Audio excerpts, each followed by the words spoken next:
Hi everybody, today is Sunday, May 30th, 2021, and it's the day before Memorial Day here in the United States. I want to start by giving a big shout out to all those families who have relatives that are in the service. We certainly appreciate all the great work that they're doing for us and for our freedom, and for those who have given the ultimate sacrifice in their families for our freedom.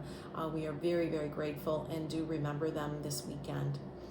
I am mainly a channel about cross stitch. I also do have an Instagram by the same name, Prims on Greenway. However, I do like to do multiple types of needlework, and today I'm hoping that you might find some inspiration to give something new a try. I was looking at the internet early this morning, trying to find a little catchphrase that I could entitle this particular floss tube.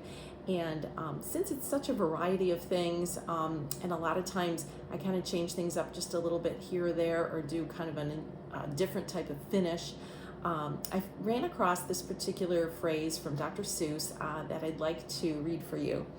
It says, "Think left and think right, think high and think low. Oh, the thinks you can think if only you try." And I think that's awesome. I think we can think of awesome projects and ways to finish projects and utilize projects in our homes or gift projects to others if we just give it a try. Often I'll get going on a project and I'll start the finishing process, and then I will look in my drawers and say, oh, what if I add this, or what if I substitute that? And sometimes it really ends up coming out pretty fun. So maybe today you'll find something along those lines to inspire you. The first thing I'd like to get to is thank yous. Thank you to all my awesome commenters and subscribers. Through the comments, I have learned so much, and I try to pass those things along to you too. So I will be doing that throughout the program. But again, thank you so much to the commenters. They've really opened up a whole new world to me in many, many areas. So it's much, much appreciated. And I try to answer everybody, just so you know that I am reading them and enjoying them. And I like the feedback. I've made several friends through this, and it's just been super exciting. So thanks so much. I'd like to give a bunch of shout outs. I know a lot of people know these gals, but they're just so awesome. I can't help but mention them, and I so appreciate all that they contribute to the stitching community. The first one is Audrey, Stitchy Witch 42. Hey Audrey, she really has done an awesome job on making strawberries. Way back, I had shown this big black velvet strawberry, and from then on she has been making all sorts of strawberries, and they are just scrumptious. Please go over to her channel and check them out. She has used so many different types of materials, different things on the top of the berries. Beautiful, just beautiful. And she has gifted several to people in the stitching community, which is just so kind. So love it, Audrey, love it. Second is Lori from Mischievous Stitches. She is another fabulous gal who really does a lot of creative things beyond cross stitch, and so I just love watching her, and I appreciate all her lovely comments as well as her channel. So thanks, Lori, and keep on going, because I love seeing what you do too. Next is Susan Stanley. We all know and love her for all the historic information she passes on to us. I was so excited watching her last video, and the fact that she had the opportunity to do 2 classes with Maggie Bonomi. Wow, Susan, that is exciting. I don't know much about Maggie, except that she puts out fabulous books that I'm currently trying to collect. But if anybody out there hears of any other workshops or retreats that she might be doing, I would love to hear about it. And also, does she have a brick and mortar shop? For some reason, I feel like somewhere on the internet, I saw that she may have a shop called the Purple Turnip, but I could be totally wrong on that. But if anybody has any information, please leave it in the comments below. I would love to hear about that. Next is Sylvia from Running with Needles and Scissors.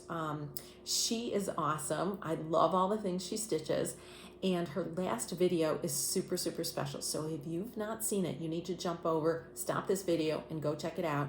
She interviewed a male stitcher who has done the most beautiful, beautiful projects. I believe his name is Robert. He has been a model stitcher for Hands Across the Sea. He has run some stitch-alongs through the attic, and his work is just outstanding. I think he must show 10 or 15 different samplers.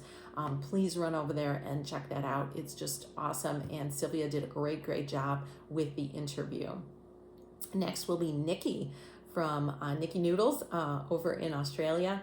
I appreciate her sunny disposition, all the beautiful things that she stitches, and just all that she contributes to the cross-stitching community. It's just much, much appreciated, Nikki. You are a ray of sunshine, so thank you so much. And next is a shout out to a non-floss tuber. She's a new friend of mine. Her name is Denise, and she works up at the Old Tattered Flag. And she is mainly a quilter, but does some awesome, awesome things. And I just want to say hi, Denise, and thanks so much for all your help and all your encouragement. Next floss tuber is Lori from Textilist. I just noticed this morning that she has what she's calling a mini series out. I think it's 3 parts. I haven't had a chance to watch it, but I will definitely be watching it later today while I'm crafting. So, hey Lori, so nice to meet you. She's commented several times on my Instagram posts, which has been so kind, and I cannot wait to sit down and watch these videos. And quite honestly, I'm feeling like I may be binge watching her over the next couple weeks because she's kind of a new discovery for me. And then, of course, I want to mention Brenda and Laura, my great, great friends, and the hashtag For the Love of Brenda. I have joined that hashtag. I've sent over a finish to that hashtag. I'll be sending over lots more things for everybody to look at. And I've subscribed to the hashtag so I can see things as they come in. And there's some beautiful, beautiful projects that people are stitching with Brenda and with positive thoughts. So when I'm working on something, I'm thinking about her and sending those positive thoughts, and then I post it onto For the Love of Brenda, and I think that's just awesome. And I wish her all the best. I know she's going to do just fine. She is just what I'm calling the sweethearts, her and Laura, the sweethearts of Floss Tube. So that's my new name for them, the sweethearts of Floss Tube. So awesome. Okay. So I'm going to move on to some of the things that I've been working on over the past couple of weeks, because I know it's been a few weeks since I've actually done a floss tube. I have done 2 Woolalong Friends videos, but quite a while since I've done a floss tube. So the first thing I want to show you was something I was working on last time around that I have since completed. I have posted it on my Instagram, and this is from Sweet Land of Liberty by Blackbird Designs, and I have a little bookmark here, hopefully. So I can show you which one it was. And it's actually called Sweet Land of Liberty. So there you go. Here you can see it. You can see that they finished it on a vintage silver candlestick that they painted. I was unable to find anything like that. And so I decided to just jump out on my own and give a new finish a try. So let me show you what I came up with. I have so many things on my table, I'm not sure where to put this stuff. I guess I'll set things over there. So here it is. This was something I had in my stash, as I said, several years ago. I was big into estate sales. I'm hoping I can get to a few this year. I haven't gotten to any so far, but this is obviously an old grader, and I love this sari silk. I use it for so many things, I think mainly because it just looks so prim. And then I used some fabric, that red fabric, to just kind of put over the top to add a little bit of a finishing touch. And so on the front, I mounted Sweet Land of Liberty on a piece of mat board. And I also mounted a piece of striped fabric. You can kind of see it there on a mat board. And then I stitched them together. And this is what I came up with. Oh, and I sandwiched in the piece of ribbon just to tie along the back to hold it on. And the reason I kind of like this finish is because I can set it up and I can see it where the candlestick finish, which is still very cute, and I may do something like that in the future, you know, obviously would be sitting in this direction. So I kind of like this, that I can actually see it in an upright position. So yeah, if anybody out there wants to give this a try, go for it. It was a new finish to me. Oh, there's a little piece of thread hanging on there. It's a new finish to me, and I am pleased with the way it turned out. So, so that was my cross stitch finish since I last saw you. Another blackbird for my year of blackbird. I'm just loving it, just loving it. So there you go. So I'm going to set that one over here. All right. The next finish I'm going to show you guys was from the book Another Place in Time by Maggie Bononomy. And it's a lot of wool applique, but she's got lots of other things in this book.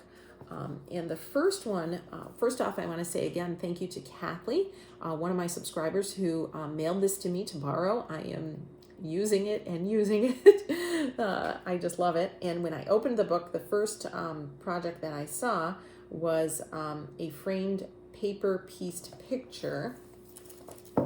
And here it is in the book. And so what I did was I used some old paper to finish this project.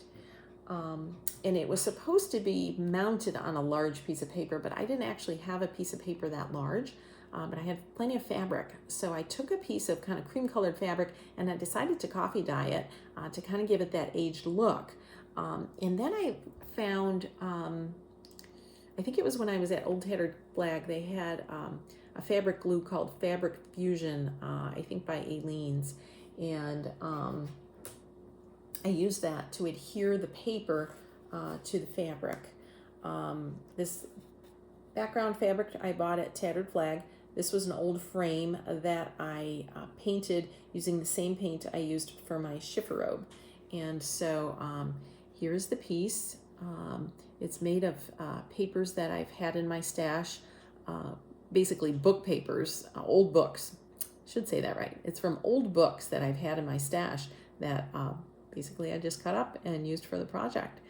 I love how it turned out. Very, very pleased with it. This project honestly just took a couple days, and it really came out nice. So I'm super pleased. I'm hoping maybe somebody might want to give it a try, be inspired, and give it a whirl. So there you go, framed paper pieced picture by Maggie Bononomy. So there you go on that. The next project from this exact same book that I'd like to show you that I finished was buttons on the square pillow. So here we are, buttons on the squared pillow. So you can see that she used kind of a cream colored linen with white buttons. When I was up at Tattered Flag, I had found this other sea blue colored linen that I fell in love with and decided white buttons would look awesome on it. So here it is. Here's my finish. And these are all sorts of white or cream colored buttons. One of which I want to point out right here, the square button. I just love it. It was a button given to me by a gal at my job, and she was thrilled to see that I incorporated it. She also gave me that really cute flower button too. But this really came out cute. This was, again, very, very fast. And I thought to myself, wow, you know, you could do a lot with this type of thing where you could, if you didn't want to make this a square shape of buttons, you could make it a circle, you could make it a diamond, you could make it a star. I mean, just think you could make this like a patriotic finish, depending on what color background. Maybe you want a red fabric or a blue fabric and make it into a star shape. Wouldn't that be awesome? I mean, the ideas are just endless. Different color buttons, you know, you can mix up colors. You could go with an all black, you know, all red. You know, the options are endless, but this is the type of project that was very, very quick and very fun. Obviously, you don't have to use linen. As I said, this was the hand-dyed linen from Tattered Flag. You don't have to use linen. You could use flannel, you could use wool, you could use cotton, just multiple things. And I did use that same fabric you saw on the paper piece because it has the same kind of color, that sea blue that matched the project. So there you go. That's another finish from the Maggie Bononomy book. So fabulous, fabulous, fabulous. And then the next thing I want to briefly show you from this book is a project that I have not yet started. Well, I kind of did start it. I have it prepped. And this is called Maggie's Wool Sampler. I showed this project on my wool channel that I was all jazzed up about it, basically because it was a sampler done in wool. I love samplers. I love stitching samplers. And so I'm going to embark on this wool sampler project. And so I have it kind of prepped for our Woolalong that's going to be starting in June. And I'm just going to show you, this is the plate of stuff that I have cut out, parts of the house, the letters, numbers, everything's cut out and ready to go for my Woolalong, and I'm so excited to get started on that. So there you go, 3 projects from this book, and there might be a couple more that you might be seeing from this book. I do want to point out that Lisa Kindred Stitcher, she went to a store in, oh gosh, I think it was Iowa, called the Red Hen. I'm certain the store is called the Red Hen. I think it was in Iowa, and she actually found a copy of this. This is an out-of-print book, but she found a copy on their shelves. So, you know, you never know. Call or go to quilt stores around the country or near you. They might have copies of these on their shelves they haven't sold yet. And it's definitely out of print. To get it on eBay is very, very pricey. So yeah, get out there and check it out, because as I said, there's multiple types of projects in this book, and lots and lots of inspiring ideas. So thank you, Lisa, for sharing that you actually found that out in a shop. Okay, so I'm going to set that one aside. And the next project I'm going to show you is out of another Maggie Bononomy book called Pure and Simple. This one is readily available. I think you can buy it on Amazon or at shops, readily available. And I completed a project called Blossoming. So let me show you.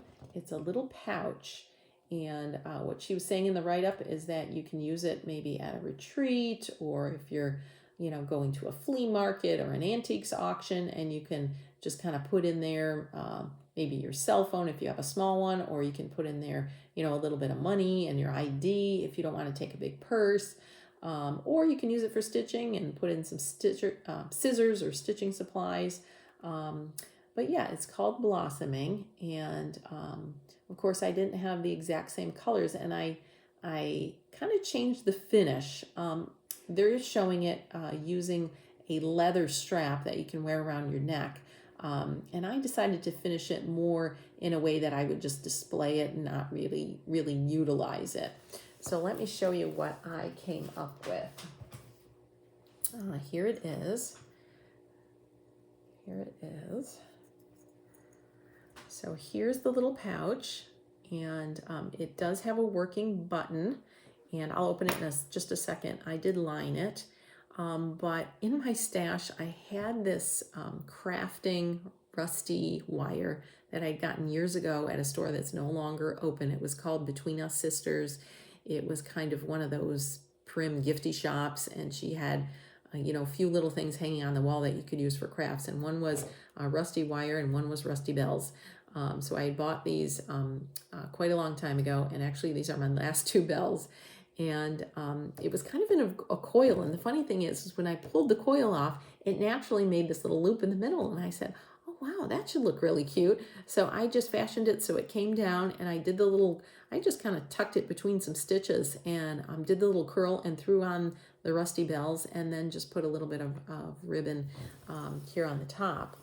But let me open this for you so you can kind of see that I did do a little bit of a lining to it, that it's a real little pocket. See, there it is. And, you know, there's the lining to it. So, so there you go. It's a little pocket. She named it Blossoming, probably because it's a kind of a cute little tulipy type of flower going on there. I used, this was linen, and I had bought it a long time ago and never used it, and honestly, I don't remember the name of it. It's kind of a gingerbready kind of color. I don't remember the name of it, but that's what I used. It's kind of linen on the front and back, and then just cotton fabric in the middle. So this is another, again, really quick, cute, prim type finish, just using, needle and thread. So there you go. Use what you have around the house. That's what I encourage people. In fact, a commenter on my Instagram just this morning, I read, I should have written down her name, that she's going to jump into using doing some wool applique. And she said she had an old wool garment that she had accidentally washed, and so it was already felted. She said she's going to cut it up and use it for a wool project. And I said, great, awesome, give it a try. That's what I encourage. Use what you have around the house and see what you can create, because we all have stuff laying around, that's for sure. All right, so there you go. That's, I think, my last finish that I can show you that's new. However, I do have a vintage finish. I don't remember how long ago I finished this, several years ago. I think I posted it as I was stitching it on my Instagram. It was way back when I started doing Instagram, I was posting the stitching part of it. I don't think I ever posted the finishing part of it. So maybe today I will post the finishing part of it many years later, because I don't think I did. But I'm going to show you guys. And this was a pattern by Samplers Not Forgotten, and it's called Liberty. And there we are. And I actually bought this when I was down in Pennsylvania visiting a friend, and I stopped at a cross-stitch shop there. And sorry to say, I don't remember the name of the shop. It may still be there. It's in the Lancaster area. And I just loved it. It's a patriotic, and I just loved stitching it. Didn't take much time. It was so much fun. And so let me show you how I decided to finish this. Again, this was during my days when I was doing lots and lots of estate sales. And this was actually a little cupboard door that was detached from the cupboard. I have no idea where the cupboard was. But they were selling this little door for $1.50. And so I said, oh, that's mine. I'll do something with it. And so this was also back when I started watching Priscilla and Chelsea doing all their finishes with washers and magnets. And so I said, I don't see why I couldn't paint that and put some washers and magnets on. So this is just regular craft paint that I painted with kind of a creamy color. And then I bought some antiquing wax and put it over the top. And I really like how it kind of went into the crevices here on the metal parts. I really love that. And again, I just tried it. I'd never done it before. This was kind of a first time thing. And I think it came out pretty good for a first timer. And then I took the piece and I mounted it on some foam core, and I just pinned it. It's just all pinned all along here. And then I put some magnets and washers to attach it. And then on the back, I had my husband put a hanger on the back. And see, here's the original. Here you can see the original, what it looked like originally, but I decided to go ahead and paint it and put some stain on. So here's another idea. You never know what you're going to find. This was an old cupboard door. You can see how it was a cupboard door from something that must have got detached at some point. And I actually have a second one. She was selling two for $3, and the second one's upstairs that I have not used yet, but I will get it out at some point when the right project comes along, and I will utilize it. So just throwing out another idea for a finish with something you might have around your house. Another thing you could use, I just want to throw out there, I have it upstairs, but I haven't shown you guys yet, but in my basement, I had this old desk from one of my kids that really needs to get thrown out. But over the winter, I went down there because I had this grand idea of taking the central drawer of the desk, which is kind of that flat, wide drawer that are on many desks right in the middle. And I painted that just using craft paint, and I flipped it to its side like this. And so you can display things inside of it. And I will show you, maybe on my next floss tube, I'll show you. I painted that one red and black. So just another idea. If you're out at an estate sale, a garage sale, or maybe in your own basement, if you have some old drawers maybe from a desk. It's something you can turn them on their side like this and use them, paint them up and use them for displaying your cross stitching pieces or other crafting pieces. So I love sharing ideas, and I love when you guys share with me. So I'm gonna just keep throwing them out there. I hope you get some inspiration. All right, so there you go on that. Okay, so let me look at my list. The next thing I want to show you is just a little bit of haul. I have been obsessed with these books. That's been my obsession, and I actually have 3 of them upstairs. I haven't even opened yet, so next time around you'll see more haul. This one was inspired by Carol Salpock Stitcher, A Schoolroom Alphabet, and I have not gotten through the whole book, but I do want to show you one super cute piece that I just love. Is this cute little bluebird pouch. Look at how cute that is. I just love it. And basically it is pieces that are inspired by a handkerchief, I believe, that was printed. And this book is actually by Vicki and Megan Jeanette, who I believe are Needlework Press. And what year is this book from? This is from 2014, so it's, I'm assuming, an out-of-print book. And I think this is inspired by this handkerchief. And they talk all about the handkerchief. They give lots of history to it, and all the little cross-stitching projects are inspired by the old-fashioned one-room schoolhouse. And so I've been enjoying reading it. I'm about halfway through, and I would highly recommend it. And I want to say thank you to Carol for showing it on her channel, because I did pause it and go online right away and was able to locate a copy. So thanks so much, Carol. Thanks so much. And hopefully you'll be seeing some projects out of here at some point down the line. Okay, I do want to say that I have started another Blackbird project that I've been working on and off. And it's the one that I had shown in the past from the Blackbird book, Tending the Garden. This is mainly a quilting book. However, there are some other projects. There's some rug hooking in here. And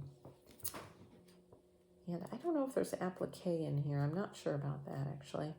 But this is the project that I started, called My Grandmother's Garden.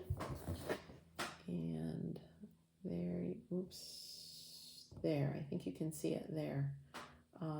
It's a cute little project, and I'm really enjoying it. I'm actually building the house, and I'm going to admit to you that I made a mistake. The bricks on that house I thought were the same color as my previous finish, Land of Liberty. They used the heart symbol, and that was old red paint. And so I started filling in the bricks with old red paint, but hadn't looked at the pattern closely because it was supposed to be old purple paint. So I did not take out my house. It's going to be red. It is not going to be purple as it should have been, but I think it's coming along nicely. And here's my progress. Oops, let me put this behind it so you can see better.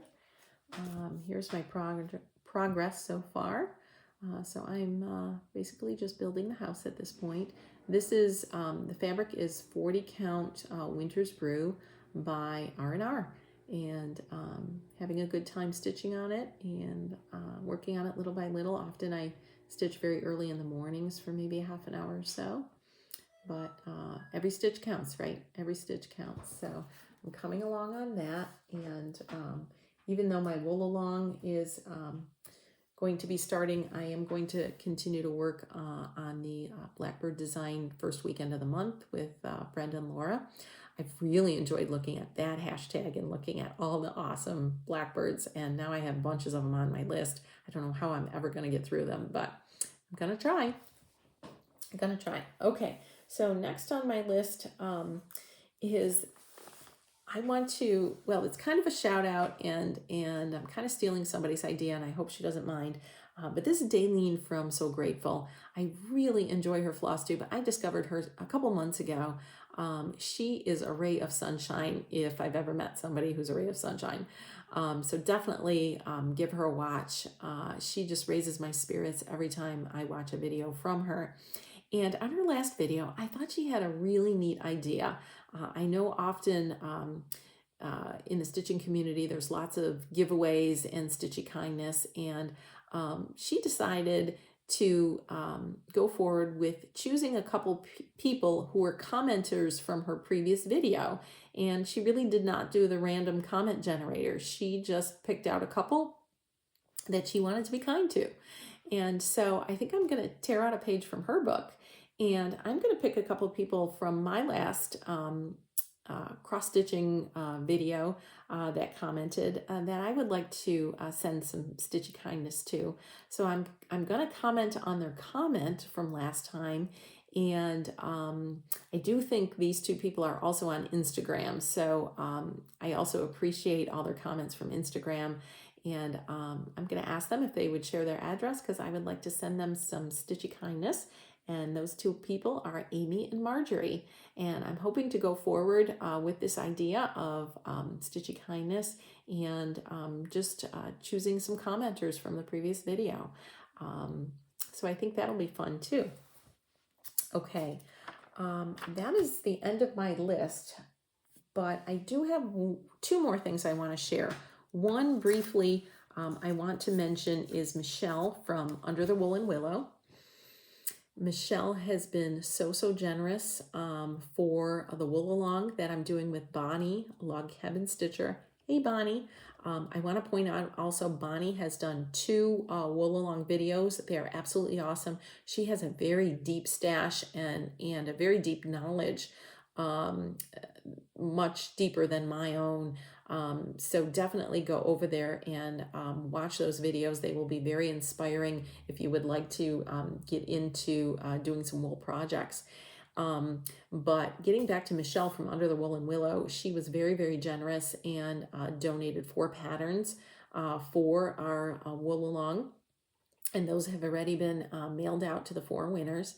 And she again contacted me because she is now putting on her Etsy shop, she is putting beginner wool kits. So if somebody does want to give it a try, there are beginner wool kits, very reasonably priced, with all that you need to just give it a try. So I want to point out Under the Woolen Willow on Etsy. And I'm planning hopefully later in the week to do another wool video. She is also generously donating one of her wool kits for a giveaway for my Woolalong. So I will be talking about that on my next wool video. As I said, that should be this upcoming week. So if you're not familiar with Michele from Under the Woolen Willow, just check her right out on Etsy. She is awesome. She sent this along too, this little paper clip that she's put a little wool penny on with a little button, which is just the cutest thing ever. I love it. And thank you so much, Michele. You've just been so generous. Okay, and the very last thing that I'd like to talk about is my delve into quilting. I have finished my 9 blocks. However, they are not perfect blocks. And what I've discovered in measuring all my blocks, that they are all supposed to be 16 inches square. Well, they're not. The smallest dimension is 15 3/4. So being a novice quilter, my thoughts are, do I cut them all down to 15 3/4? That way they're all uniform. And what's the best way to do that accurately? Or is there another way to work with this situation? Because according to this quilt pattern, you take the 9 blocks and line them up in rows of 3 and you sew them together. And if they're all wonky, they're not going to sew right. So again, being the novice quilter, I'm like, how do I deal with this situation? Because I still want to move forward with this project. And I know it's not perfect, but I want to complete it. And so I'm sending out an SOS quilters out there. What do I do? If you could give me some advice, I'd so appreciate it, because I would like to move forward. I'm going to show you, I won't show you all 9 blocks and bore you to death, but this was French General fabric. And actually, I think Lisa Kindred Stitcher showed that she had bought, I don't know if it was a layer cake of this fabric or a jelly roll, but it's from French General, and it's La Rose Rouge, I think, or La Rouge Rose, something along those lines. But it's lovely reds and pinks, and I paired it with some creams. So, you know, here's a sample of some of the blocks that I did. Here's another one. Oops, they're all falling. And I just, you know, I just love them. Here's one that's kind of more pinky. And I think they're just going to look fabulous together. But I need some help, guys. So I'm hoping you guys can help me so I can move along. And of course, I've seen a million other quilts I'd like to give a try to, but I want to finish this one first. So that brings me to the end of this video. I do want to point out I'm in a different location today. This is a corner of my kitchen. And you've probably seen from my wool video and this video that I live in a very old house. You can see the old exposed brick outside, obviously, as well as inside. We believe this house is from the 1840s. It's been lovely to live here. It's one of those things when you're raising kids, you know, it's an old house. I don't worry about anything. If something gets, you know, stained or nicked or dented, it's fine, you know, not a problem. So it's been lovely to raise children here. The only thing is there's always something to do, fix, repair, renovate. It's a never-ending cycle. So there's lots more things that really should be done. And I think we'll still be here another couple of years. So we'll see what we come up with as time goes. But we've now been here, I'm trying to think, since 1999, I think. So, yeah, we've been here over 20 years. And some of the projects that we did 20 years ago now need to be redone. Oh, well, that's how it goes. Well, guys, I hope everybody has a lovely, lovely Memorial Day weekend holiday. And thank you so much for watching. Thank you so much for subscribing and commenting. It's all greatly appreciated. This journey has been awesome. I have made some really nice friends in the stitching community and have only been greeted with kindness, which I truly appreciate. So God bless you guys. See you later. Bye.